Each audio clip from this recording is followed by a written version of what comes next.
આવો આવો મારી ચેનલમાં તમારું સ્વાગત છે. આયા હોય ને તો હવે લાઈક શેર સબસ્ક્રાઇબ જરૂરથી કરતા જજો અને વિડીયો જોતા જજો. મિત્રો તો તમને બધાને જોઈને એમ થશે કે આ શું કરવા બેઠી તો હું હે ને બેઠી હું ગોળ સમારવા માટે. તો ગોળ સમારવા બેઠી તમને બધાને પાછો એ પ્રશ્ન થશે કે આ ગોળ સમારવા કેમ બેઠી છે.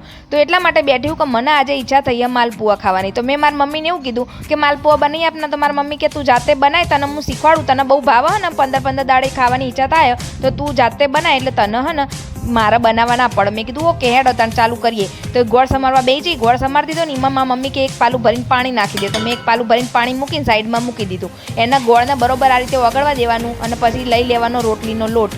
અને આ જે ગોળનું પાણી હતું ને જો ગોળ બરોબર કમ્પ્લીટ ઓગળી ગયો ને એટલે આ રીતે તમારે બીજું કશું જ કરવાનું નહીં. લોટમાં નાખી દેવાનું ગોળનું પાણી અને થોડું થોડું કરીને નાખવાનું. એક અંગાત નહીં નાખવાનું, નકર ને પાતળું જાડું થઈ જશે. એટલે થોડું થોડું આ રીતના મેં નાખ્યું ને એ રીતે નાખવાનું. થોડો ગોળ વધારે લેવાનું. તમને તોય પાણી ઓછું લાગે ને તો પછી નાખવાનું આપણું સાદું પાણી. તમે ત્યાં ચિંતા નહીં કરવાની કોઈ.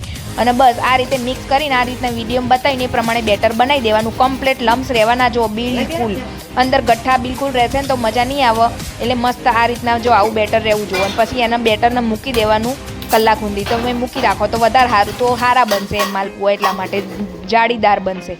અને આને કહેવાય ચાચર. તમને બધાને ખબર જ હશે. અને ચાચરમાં લઈ લેવાનું તેલ. તમે ઘી પણ લઈ શકો એટલે પણ મને ઘીમાં નહીં ભાવતા, મને તેલવાળા જ ભાવે એટલે મેં તેલ લીધું. અને પહેલાં તેલ ચેક કરી લેવાનું. પછી તેલ આવી જાય ને એટલે આ રીતે જુઓ મિત્રો, મને પહેલી વાર મારી મમ્મીએ પાડી આપ્યા હતા. મારી મમ્મીએ પાડ્યા ને એટલે મને એમ કે એને આવડે તો મને આવડી જ જશે. પણ એણે તો કેટલા મસ્ત પાડ્યા ગોળ જોઈ જોયું. અને હું આગળ પાડું ને જો જેવા પાડ્યા હોય. ભલે પહેલી વારમાં હોય એટલે થોડી ઘણી ભૂલ તો થાય જ. પણ મારી મમ્મી કે જો આ રીતના પાડવાના એમ કરીને મને બતાવ્યું કે આ રીતે પાડજે. મેં કીધું ઓકે. તો થોડા ચડી જાય ને એટલે આ રીતે ઉપર આવી જશે. પૂરીના જેમ તળવામાં તો કંઈ બહુ ખાસ એવી કારીગરી હોય નહીં. તો મેં પાડ્યા જુઓ મિત્રો, મારો શેપ જુઓ તમે. મેં કીધું છે મારે નહીં થતું. મારી મમ્મી કે એને પાડીને તરત જ ગોળ મેકી જ દેવાનું ડાયરેક્ટ જ. અચ્છા. અને પછી બીજી વારમાં ખબર પડી કે તમારે ડાયરેક્ટ જે બેટર હોય ને વેળી જ દેવાનું. તમારે ધીમે ધીમે નહીં વેળવાનું, નકર પેલો એ થઈ જશે. તો આ રીતના મસ્ત તમારે બનાવી દેવાના માલપુઆ. મને તો બહુ ભાવે. તમને બધા મિત્રો ભાવતા જ હશે, સાચું કહેજો.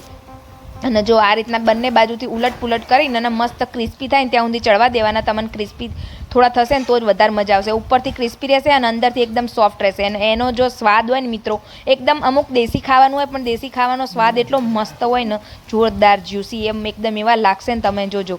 અને બસ આ રીતે ચડી જાય એટલે લઈ લેવાના. અને એકલા ખાવ તોય ચાલે, તમે ખાવા ભેગા ખાય ને તોય ચાલે. એકદમ ટેસ્ટી. તમે માલપુઆ ના આવડતા હોય તો આ રીતે બનાવી દેજો મિત્રો અને મસ્ત ખાઈ લેજો. તો આજ તો મેં પહેલી વાર ટ્રાય કર્યા પણ એવા બનાવ્યા ને હવે હું જાતે જ બનાવીશ. તમે પણ જાતે જ બનાવજો, કોઈની આપણે રાખવાની નહીં ગરજ. અને મેં ટેસ્ટ કર્યા ને તો મને વિશ્વાસ જ ના આવ્યો કે આ માલપુઆ મેં બનાવ્યા. હેડો ટ્રાય કરી જોજો. Bye bye.